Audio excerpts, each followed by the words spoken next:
Jagmuds.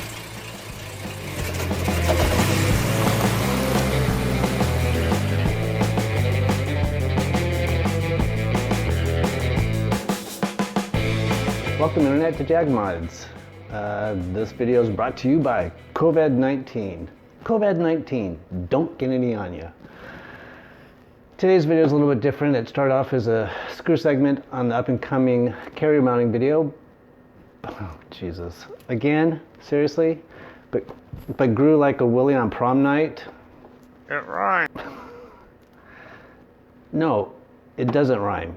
And frankly, screws are for wood. You got it backwards.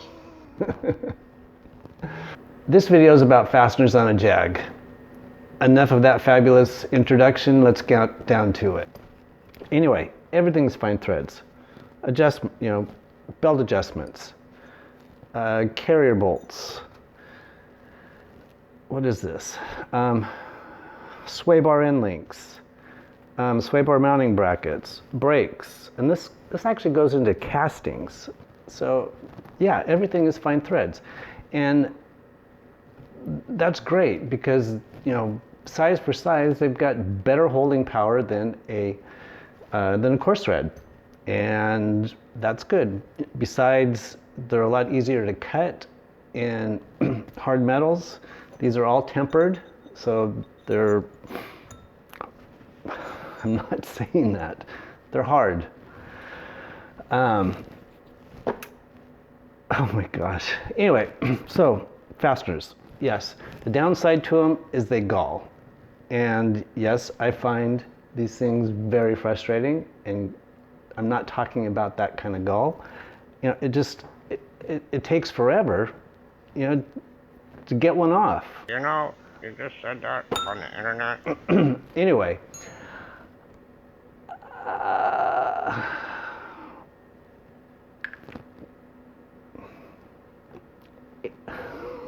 Oh my God, you suck.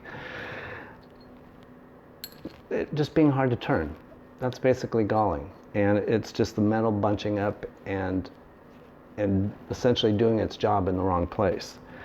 Galling also is when you, shitting threads like this one, or you run something across it and all the threads are bunged up on one side. So this brought me to buying a thread restore kit. And these things are awesome. They really are. I like them better than a tap because they're not as aggressive. You're less likely to cut new threads. And when you're dealing with this old stuff that's, has 40 years worth of schmoo stuck in it, and you start tightening it, and like on this, you can kind of see where the end of it is kind of bunged up. The previous owner, I don't know what they did in their Jag because the carriers are all beat to shit. And anyway, I think he took it off-roading. But I fixed this one, and I did it with a thread restore kit. And I'm sharing this because I find them very valuable. We have 3 flavors of thread restore tap die things. That's what they're called. Starting from left to right, we have metric in this beautiful gold anodized, and SAE National Fine in this very sleek and sexy black, and this very prim and proper silver is SAE National Coarse. And here you'll find a lovely assortment of sizes and thread pitches for all your rethreading needs. Is that rod of yours just too big for these puny little dies? Well, then this kit has got you covered with both metric and SAE thread files with color-coordinated handles to keep your hands soft and smooth. Grease stains not included. A thread gauge, very handy. And the way that these work is you just you've got all these little teeth and you've got these numbers on them. Some of you probably already know this and you're probably clicking past this already, but yeah, sorry. 18 threads per inch, I just happen to know it. If you don't know, like here's 20, and see 20 doesn't fit in the groove, but you come over to 18 and it kind of drops right in. You have yeah. So if you really don't know what you're doing, or if you don't know what you're doing, like in this video, you can also take a known size, or let's say they were at the store and this was a bolt and you didn't really know what you wanted. Well, you know what you wanted, but you didn't know what size it was. You can take yours width and then just compare it by putting the threads together. And when the threads lock together like that, then you know that you've got the right thread pitch.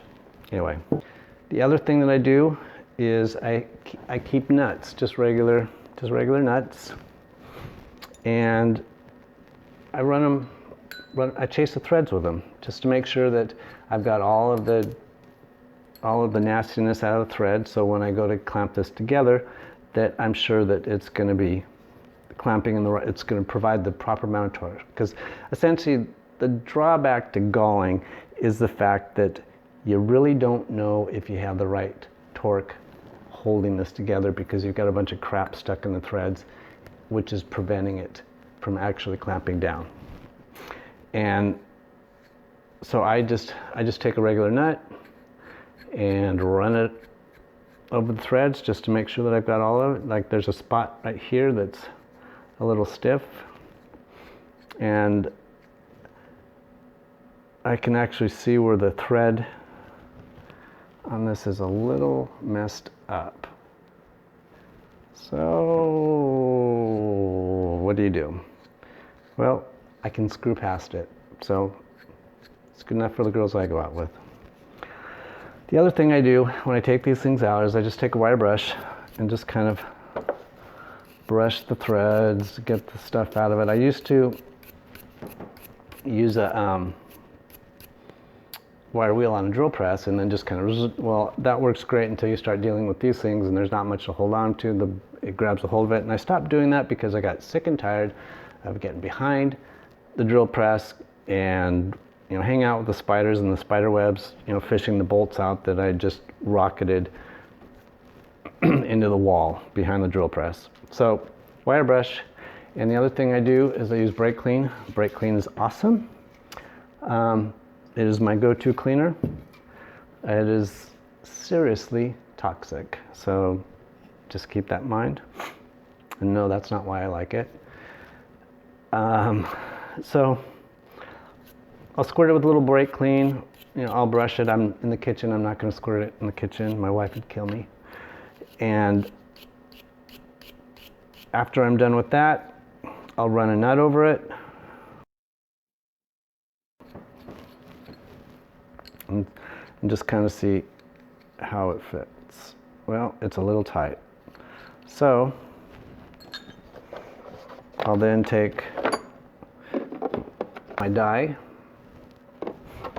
And a lot of this is just, oh my God, he's got a really good grasp of the obvious here, but I don't, some people might know. And so then you just kind of take this and just a little bit of cutting fluid, and it's not necessary, but it'll save the life of your dies, because it too is going to be galling, but it has little teeth. And I don't know how many people of you actually have played with these or not, but as you can see, they have like teeth in there. Well, the shmoo gets left in the vacant spots on these, and then the rest of it it doesn't actually cut any threads. It just kind of cleans them out, and that's what I mean by being less aggressive. And so this one's a little stiff. It's a little crunchy. I don't know if you can hear that. I can hear it, and I can feel it. So then I just kind of run it back and forth. And that's the thing about it, is you want to turn it one way when it starts to get tight, and once it gets back it off a little bit. Do it again. Back it off. Maybe this will make it a little bit easier. So, of course, I have the wrong size wrench. Back it, run it on, back it off. So just kind of giving it a little twist. And then I run it all the way up to where it stops, run it back. And now it's easy to turn. So this one's all cleaned up, ready to use. And I don't know if you can see. No, you can't. I can't. Now I'll just take a towel and wipe that off and Clean the threads out. So there you go. Now it's nice and clean. Right, well that was mind-numbingly boring. Let's take a look at this segment, which I'd shot previously, and actually is a better example how these thread restorers can save your ass. Well, not your ass per se, but having, well, never mind, let's just get to it. Where it actually has the threads from the bolt or the nut still on it. Now, this is going to be challenging. We'll see how this goes. I'll either completely screw it up and have to get a new one, or this will work just fine. Now, these are black, it's dark. I know that you're not going to be able to see it, so just take my word for it. There's two sides of them. One side, the threads are actually, it's more aggressive for cutting, which is not where you want to start. You want to start at the other end. So when you look at this, just kind of take a look at which end has the least amount of digging power into the metal. So you just kind of, let me take my gloves off. Maybe that'll help, so it's a little contrast. So just kind of stick this on here, stick it in. Okay. So far so good, but that is going to change right about now, because we're just starting to get into where the threads are on the other one. And it's about 3/4 of an inch. So it says, this is 18 millimeters, but they're still on there from the nut, and I think I could probably just spin them off with my fingers. Let's see. Yeah. Take a little chunk out of it, or bite into it, so it would loosen it. Now these are very sharp, so I'm trying to not cut myself. There. So yeah, it just took threads, or the nut threads, right off, and so now this is good to go. Yay, team! The bolt or whatever. Yeah. So anyway, all you do is kind of put it in the vise, and then make sure that you've got the right size, the right side, and you just kind of do this,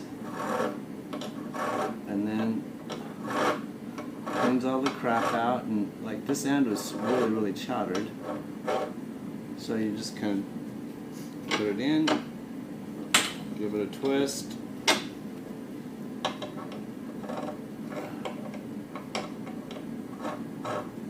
put it in, and just like any file, you don't do it both ways. Give another twist. 18. Alright, moving on. Enough of that. That's how you use a thread file.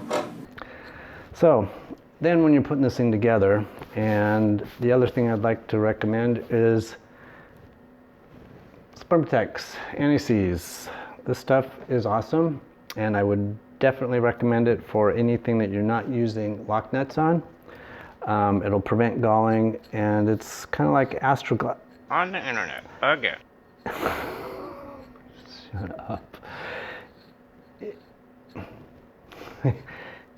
It's lube for fasteners, and it works, and I highly recommend it. The other thing I'd recommend is give it a hand job. Use one of these, and that's a torque wrench, by the way. Here's another torque wrench. Yep, washers.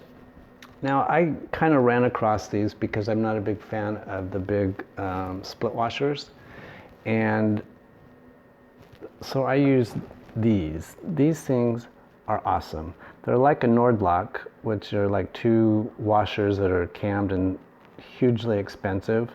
But this is like a spring washer, but it's cammed on both sides. So when you clamp it down, it mashes it, and the spring keeps the tension on the nut, and with fine threads, it's beautiful. And it doesn't, gall the shit. It doesn't scratch up the metal too bad on either end. Awesome. I've replaced all of my washers in this build with these. They're bitchin'. The other thing that well, we have Jags, right? Cam covers, they leak. Mine on the Series 3, it would leak on the studs. I replaced the copper washers, it still leaked. It's driving me crazy, especially since I just painted it. And then I came across these. This happens to be a little stainless steel washer on one side and rubber on the next, and it's neoprene, so it's impervious to oil and grease and that kind of stuff. But it too has got a little cup on it, and the beauty of these is they don't leak. Now, granted, you don't have that pretty copper color, but it doesn't leak. So, highly recommend them. And these come in different sizes too. So there you have it. Fine pitch threads on Jags. Pain in the ass. Serves a good purpose though. You know, shit doesn't rattle off as fast, at least in my Jags. Thanks for watching. The next video coming along is going to be putting the carrier installed, talking about shims and making sure that you get it centered. And after that, we'll be flipping it over. Oh, shocks. How the hell do you get those springs off? I got that one covered too, especially when you don't have a press. Yeah, this one's going to be entertaining. And after that, we'll be doing the brake lines, because this one was really old and it needed, I'm going to be bending new lines. So, and I'm actually thinking about making remote bleeders for it too, because if you've ever spent any time trying to, yeah, no. Thanks for watching. If you have any comments, please leave them down below. If you enjoyed this video, which it'll be interesting, leave me a comment. Thanks.